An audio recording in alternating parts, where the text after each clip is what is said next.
Hi everybody, my name is Devin Routh. I'm a graduate student at the Yale School of Forestry and Environmental Studies under Professor Chad Oliver and an analyst with UCross High Plains Stewardship Initiative. We're a research group focusing on natural resource management at a landscape scale with an emphasis on rangeland management.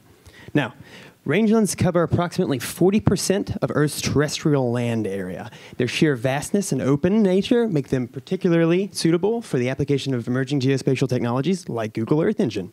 As such, my research group's main study site is located in the northeastern corner of Wyoming on a 23,000-acre ranch, approximately 90 square kilometers, called UCross. As you can tell by the photos, big sky, big country, open range. They have about 1,200 yearlings, 600 to 800 cow-calf pairs, and 2,000 to 2,500 sheep at any one point in time. Despite its size, this ranch has a maximum operating team size of 6 people, thanks largely in part to the adoption of new technologies for ranching. Needless to say, when we arrived, they were really excited to have us use our geospatial work. In particular, they emphasized the need to come up with tools to monitor invasive species, and they asked us to do so. This plant right here, Leafy Spurge, is an invasive forbaceous plant that reproduces vegetatively, displaces native grasses, and reduces total forage for cows and sheep around the ranch. As you'll notice, it has a very distinctive yellow color on the bract of its flower.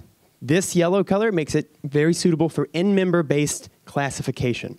End-member, in this case, indicates what we're looking for in the image.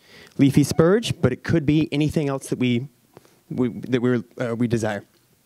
So, as a result, we decided to code 2 different end-member-based classifications into Google Earth Engine in order to find leafy spurge. The first, spectral angle mapping. In spectral angle mapping, we take the spectral signature of the end member, the plant that we're looking for, treat it as an n-dimensional vector, and find the multi-dimensional angular difference between it and the band values at each pixel in our image.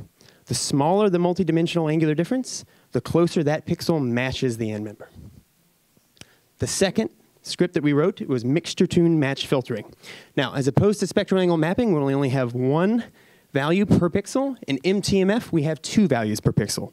The first, the match filtering score, gives us a sub-pixel abundance of that end member in the pixel. The second value, the infeasibility value, gives us a level of confidence in each of those sub-pixel abundance estimates. So, with these 2 scripts, we can very rapidly monitor leafy spurge and give the ranchers an idea of where it is and what extent it's reproducing.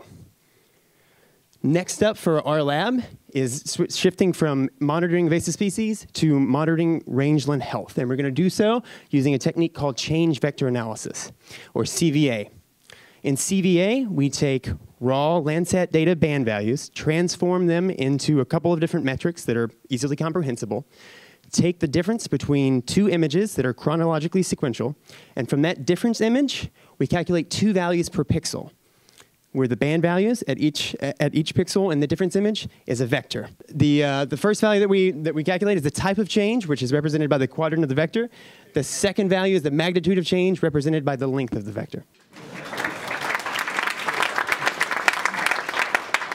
Yes, absolutely. Part of the uncertainty as well with spectral angle mapping is the threshold at which you decide the cutoff point for the multidimensional angular difference. And part of that we estimate with field sites. So we've gone out, figured out in the ranch in particular what the best threshold for that angle is.